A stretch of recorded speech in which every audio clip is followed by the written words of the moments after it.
Ok, ok, a conversa está apertada, não é? Mas eu queria assim fazer uma pergunta assim bem rapidinho, porque a compreensão que me passa de subjetividade, né? É aquilo que o autor ou o leitor consegue fazer, ou a leitura que o leitor consegue fazer do que lê. É isso? A subjetividade, fora do que o escritor quis transmitir, a subjetividade é aquilo que o próprio leitor consegue interpretar do que o É escritor assim, quis transmitir. existe um texto poético, né? Existe um texto poético. Cada leitor vai entender esse texto poético em função da sua cosmovisão. Cosmovisão quer dizer visão de mundo. Por exemplo, se ele tem poucas leituras, ele vai entender o texto na superficialidade, naquilo que está à vista, Apresentado. subjacente assim, bem à vista. Agora, aquele leitor que tem uma cosmovisão alargada, uma mundividência alargada, tem várias leituras, tem um outro entendimento. Então, ele vai interpretar essa subjetividade de uma outra maneira, indo para o cerne do texto. Porque, veja, nem sempre nós, ao lermos um texto, às vezes, um único verso, nós não compreendemos, né? Depende muito da cosmovisão de cada um. É preciso ler outros textos, outros poemas, só para nós entendermos um determinado poema. Outros poetas, da época desse poeta que nos escreve, que é para nós entendermos esse poema. Por exemplo, vamos outra vez ao contexto. Imaginemos quando nós olhamos para a literatura medieval europeia, né? Se nós não formos aquele contexto em específico em que esses textos foram criados, né? Nós vamos ter dificuldades em perceber, se bem que alguns textos podem ser trazidos à nossa atualidade, né? São os textos chamados clássicos, né? Que vão atravessando épocas, enfim, e gerações, mas tem essa questão desse contexto que nós temos que ir buscar, temos que fazer várias leituras para entendermos. Então, não é de fácil entendimento para uma pessoa leiga, aspas, né? que está a começar, que tem poucas leituras, perceber um texto poético. Okay. Só para dar aqui um exemplo. Calma. Olha, tu vais responder essa pergunta, mas eu queria que tu pegasses uma forma assim bem rápida. Será que a subjetividade pode ser comparada aos duplos sentidos? Sim, claramente, porque o duplo sentido é uma ambiguidade. Por exemplo, se eu disser a casa em casa, imagina que a casa é nome de alguém, a casa em casa. Existem aqui três expressões ou três palavras homônimas, ou seja, tem escritas diferentes, mesmas escritas, mas sentidos diferentes, porque em função do seu contexto, a casa em casa. O primeiro termo casa se refere a uma pessoa, o segundo termo casa é um verbo, o terceiro é uma casa mesmo, é uma habitação nesse caso. Temos um outro exemplo, o amor é o mar. Vamos lá, o amor é o mar. Esse exemplo, o amor é o mar, cada indivíduo pode tirar ilações como lhe convier. É verdade. Há quem entenda, por exemplo, o amor é o mar como se fosse algo destrutivo, em função da experiência que ele teve com o mar, uma experiência negativa. Chorar, se calhar, né? Também pode ser uma experiência positiva, em função do que ele teve com o mar. Percebe? A subjetividade parte daí, do entendimento pessoal, emotivo que nós temos com alguma coisa, com o texto nesse caso. Compreendido, o termo pão que eu referi, se utilizarmos em outro contexto, terá um significado diferente em relação a um outro contexto que tem um significado primeiro ou denotativo. Agora, o elemento verdade é muito essencial para a produção de um texto objetivo. Por quê? Porque a verdade, conceituando a verdade, é a correspondência que existe entre os nossos pensamentos e a realidade. Então, num texto objetivo, a verdade é muito tida em conta porque espelha mais ou menos a informação que se quer passar de forma verdadeira, de forma objetiva. Já na produção de um texto subjetivo, a verdade é muito inerente ao próprio mundo inventivo do artista ou do poeta. Porque, segundo Aristóteles, a poesia não é a realidade, a poesia é uma possível realidade. Se tiver que definir aqui a poesia, eu definiria como poesia como sendo caracterizada pela maneira criativa de dar sentido múltiplo às palavras dentro do mundo inventivo, dentro do mundo original. Então, o contexto na poesia não é muito levado em conta, muito menos também a verdade. Embora que a verdade exista na poesia, mas dentro do mundo inventivo, dentro do mundo original. A verdade existe, mas se formos levar a verdade num contexto mais concreto, mais real da vida, a verdade cria uma antipatia com a poesia. Se assim podemos dizer. É isso aí. Obrigado, senhor Educético, este que é revisor linguístico. Subjetividade antológica. Senhora professora, o que é isso? Bem, antológica. Temos a antológica epistêmica. Bem, voltando à questão colocada há pouco tempo,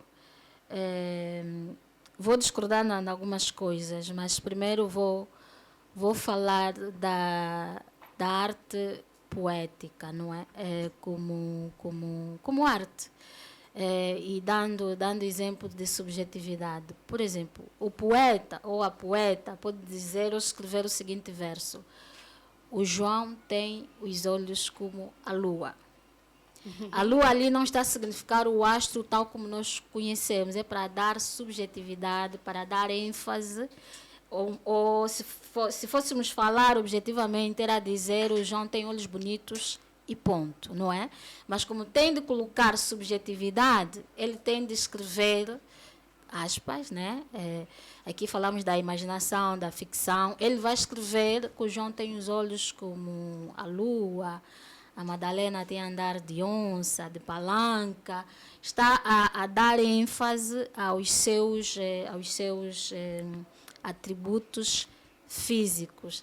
E esse aqui é exatamente a subjetividade, aquilo que não está subjacente, ou seja, está um pouco escondido, está subliminado no texto, para que os seus leitores possam ir buscar esses vários significados que as palavras podem ter dentro do texto.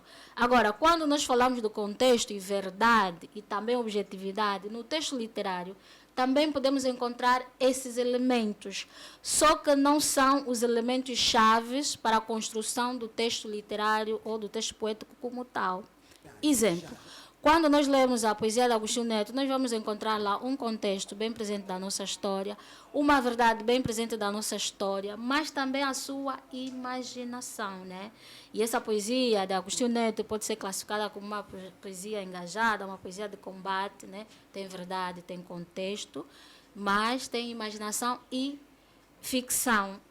Okay. Sim, então na literatura, ou seja, na poesia, nós encontramos também elementos objetivos. Por exemplo, quando um escritor, no seu romance, vai descrever as características da sua personagem, né? Ele é alto, ele é bonito, ele é escuro, ele é feio, enfim. Então, nós estamos a ver aqui que ele está a fazer uma descrição objetiva das personagens. Mas não é o elemento-chave para a construção do texto poético ou do texto literário.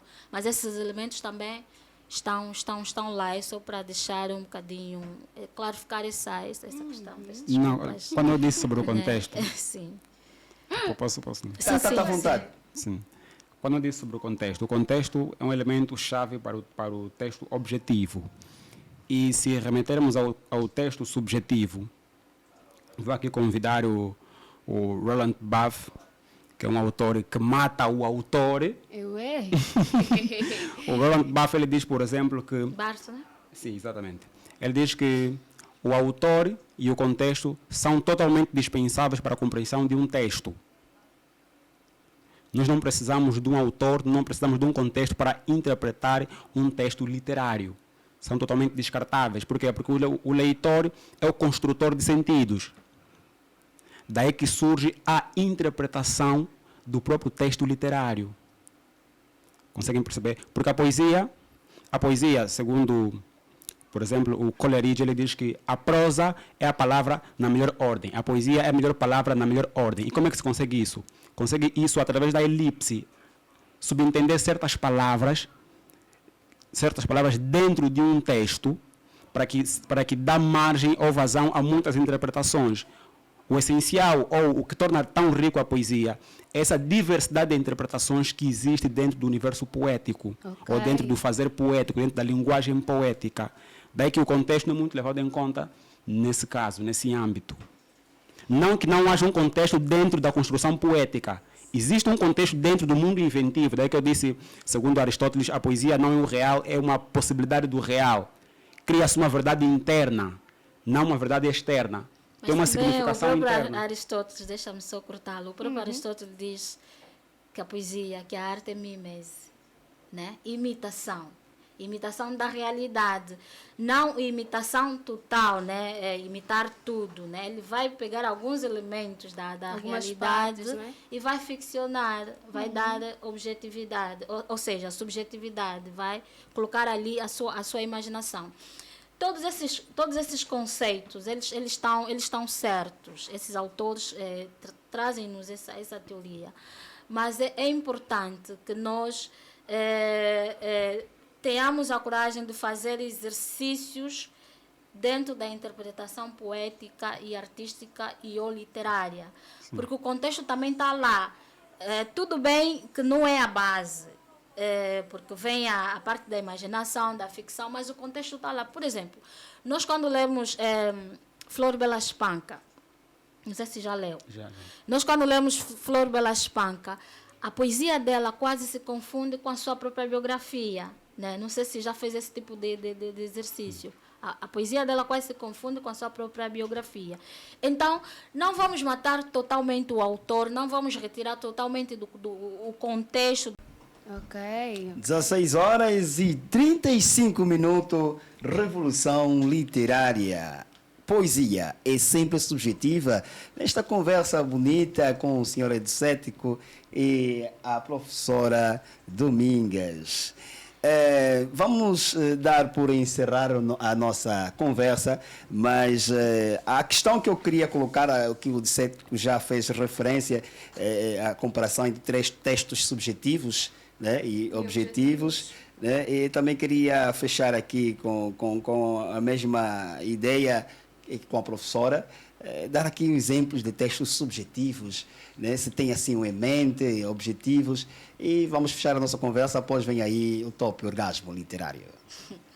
Bem, textos objetivos, né, são notícias no jornal, enfim, as informações que são compiladas para um noticiário de rádio ou de televisão. Agora, textos subjetivos são textos literários. Aqui, o escritor, o poeta, ele é artífice da palavra, ele usa a palavra com arte e ele tem a obrigatoriedade, para que o seu texto seja artístico, tem a obrigatoriedade de colocar ali a subjetividade, né? Que é a estética, a poética, enfim, esses elementos todos são essenciais para que o seu texto seja considerado subjetivo. Apesar de alguns textos terem uma base cultural, social, histórica, inerente ao seu fazedor, no caso, o seu poeta, a subjetividade vai lhe dar essa vazão. Então, podemos falar, por exemplo, A Renúncia Impossível, da Agostinho Neto, é um poema que eu gosto muito, não é? É um texto subjetivo, né? Sagrada Esperança, O Adeus à Hora da Largada, de Agostinho Neto, é um texto subjetivo. E o texto do jornal é um texto objetivo. Então, para a professora, a poesia é sempre subjetiva. Sim, quando é artística. Quando é artística. Quando é artística, né? Quando é uma arte, é sempre subjetiva. Senhora de Porque esse é o elemento inerente a que esse texto possa ser considerado arte. Já deu exemplo de textos subjetivos? Sim, a poesia é sempre subjetiva. É sempre subjetiva. Então deve ser sempre subjetiva, nenhuma ordem. Deve ser? Isso parte logo da tipologia do texto. Existe o texto literário e o texto não literário. E o texto literário é pautada essencialmente pela subjetividade, que é a conotatividade, que é a plurissignificação das palavras. Então é sempre subjetivo. 16 horas e 38 minutos. Chegamos ao fim da nossa conversa com a professora Domingas Montes, que é mestre em estudos literários, assim está melhor, e Edcético, que é revisor linguístico. Os nossos convidados, muito obrigado. Caros ouvintes, vamos entrar agora numa rubrica. Fiquem ligados, pessoal, não saiam daí.